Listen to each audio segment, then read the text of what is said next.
কারণে বিধবা হবে এই মুহূর্তে?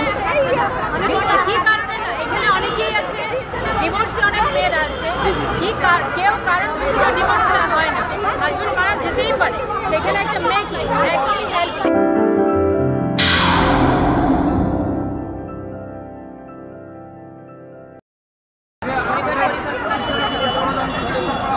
আমাদের সামান্যতম একটু বেতন দেওয়া হচ্ছে, আমরা তাতেই খুশি। এখানে দেখা যাচ্ছে আমার বয়সে একটা মেয়ের বয়স দেখা যায় 34 বছর, 35 বছর, 30 বছর, এই বয়সে একটা মেয়ের যদি বিধবা হয় এই সময়, আর দেখা যায় যে আমাদের জননেত্রী কি কারণে বিধবা হবে এই মুহূর্তে? কি কারণে না, এখানে অনেকেই আছে, ডিভোর্সি অনেক মেয়েরা আছে, কেউ কারণ বশত ডিভোর্স হয় না, হাজবেন্ড মারা যেতেই পারে, সেখানে একটা মেয়েকে একদমই হেল্পলেস, তার দরকার কি, ন্যূনতম একটু আয়ের দরকার আছে, সেটা বসে বসে খেতে পারবে না। যদি একটা মেয়ে ডিভোর্সি হয়ে যায়, সমাজ সেখানে কিন্তু তার বাবা মা পর্যন্ত তাকে আশ্রয় দিচ্ছে, সেখানে তার দরকার কি, ন্যূনতম আজকে হলেও তার একটা পারিশ্রমিকের দরকার আছে, একটা কাজ আমাদের একটা চাকরি দেওয়া হচ্ছে, আমরা কিন্তু সেই চাকরি 2 পয়সা আমরা সেটা নিয়েই খুশি। তো আমাদের কেন হুট করে এভাবে মানে চাকরিচ্যুত করা হচ্ছে আমরা জানি না।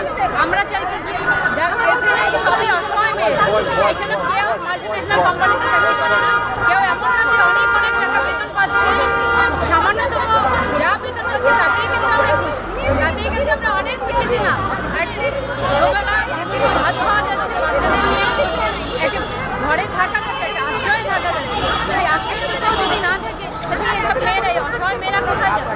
ছেলেরা তো রিক্সা চালাতে পারে, ছেলেরা কাজ করতে পারে, প্রতিদিনের দিন মজুর কাজ করতে পারে, তো এইখানে দেখা যায় যে এই মেয়েরা কোথায় যাবে? এরা কি দিনমজুর, গ্রামে বসে কি দিনমজুরের কাজ করা যায়? কেউ ডাকবে তাকে? কেউ ডাকবে না। ঘরের ঝিয়ের কাজ করতে গেলেও তাকে কেউ ডাকবে না, তাহলে এরা কোথায় যাবে? আমি জননেত্রী শেখ হাসিনার কাছে আমি শুধু এতটুকুই আপত্তি জানাবো, আপনি মা এবং মাটি মানুষের প্রাণের মানুষ, আপনি প্রাণের স্পন্দন, তো আপনার কাছে আমরা চাচ্ছি মা এই মানুষগুলোর অন্তত এই আয়ের উৎসটা যাতে বন্ধ না হয়, আপনি সেদিকে একটু দৃষ্টি রাখেন, আপনি এই অসহায় মানুষের কাছে রাখেন। আপনিও মেয়ে মানুষ, আমরাও মেয়ে মানুষ, আপনি মেয়ে না, আপনি আমাদের মা হয়ে সন্তানের কাছে এতটুকু যদি মানে কি বলে এতটুকু দৃষ্টি যদি থাকে, আল্লাহর কাছে আমরা দোয়া করবো আল্লাহ যেন তাকে যতদিন বাঁচিয়ে রাখে, সুস্থ রাখে, দেশ ও দেশের মানুষের সেবা করতে পারে।